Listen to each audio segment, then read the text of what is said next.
ध्यान से सुन लेना, जीवन बदलने वाली कहानी है। 100 करोड़ से भी भारी कहानी। दो दोस्त, तो एक अमीर बच्चा था, एक नॉर्मल बच्चा था। इस बच्चे ने बड़ी डेयरी खोली थी, बड़ा फार्म खोला था और ये लगभग दिवालिया होने के कगार पे आ गया।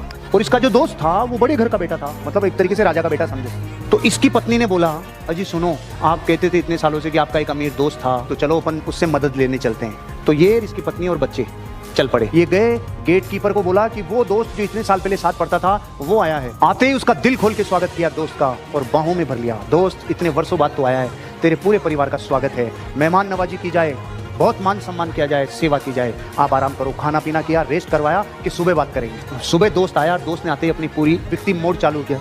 गाया भी बिकी, बेचा भी बिकी, वो सब खत्म हो गया। अच्छा। अब उसने मंत्री को आदेश दिया, मंत्री जी इनको एक बकरी दे दो। उस पति ने बोला, रे सुन राजा से यार, जो देव जो लेयर निकल गया यार। बकरी लिए और निकल लिए। 2-5 दिन 10 दिन दूध पिलाया, बच्चे पल गए। 5-10 दिन 20 दिन 15 दिन हो गए और बकरी, तो जैसे बकरी मरी तो एक दिन तो पति पत्नी एक दूसरे की तरफ नहीं देखे। साला इतना बड़ा राजा मेरे को बकरी देके भी जाता, दिमाग खराब है यार तू। लेकिन 3-4 दिन बाद झाग आ गए वापस कि चलो चलते हैं, अब की बार देखते हैं, अब की बार थोड़ा सही देना चाहिए। वो गया, वैसे ही स्वागत हुआ, रात को विश्राम हुआ और सुबह 10:15 बजे वापस बकरी भी मर गई। राजा ने बोला, चिंता मत करो, बिल्कुल भी कोई चिंता करने की जरूरत नहीं है, मंत्री जी बकरी दे दो। अब राजा का आदेश कोई टाल सकता है क्या? शांति से बकरी लेके 5 दिन दूध पिए, 10 दिन दूध पिए, 15 दिन दूध पिए बकरी।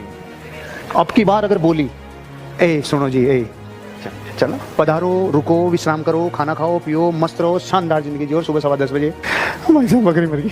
परमात्मा जो भी करता है अच्छे के लिए करता है, चिंता करने की कोई भी जरूरत नहीं है, टेंशन मत ले, मैं तेरे साथ खड़ा हूँ, मंत्री जी बकरी दे दो। पत्नी ने माथा पकड़ लिया, तो होते ना गुस्से में, बकरी ले गए। 1 दिन 2 दिन 5 दिन 10 दिन बकरी ब्याई।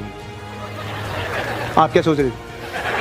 बकरी, एक बकरी और ले आई, और वो जो बकरी थी उसके भी बकरी 4-5 बकरी हो गई। दूध मामला सेट हो गया, बच्चे पढ़ने लग गए और अब थोड़ा थोड़ा दूध बेचना शुरू कर दिया।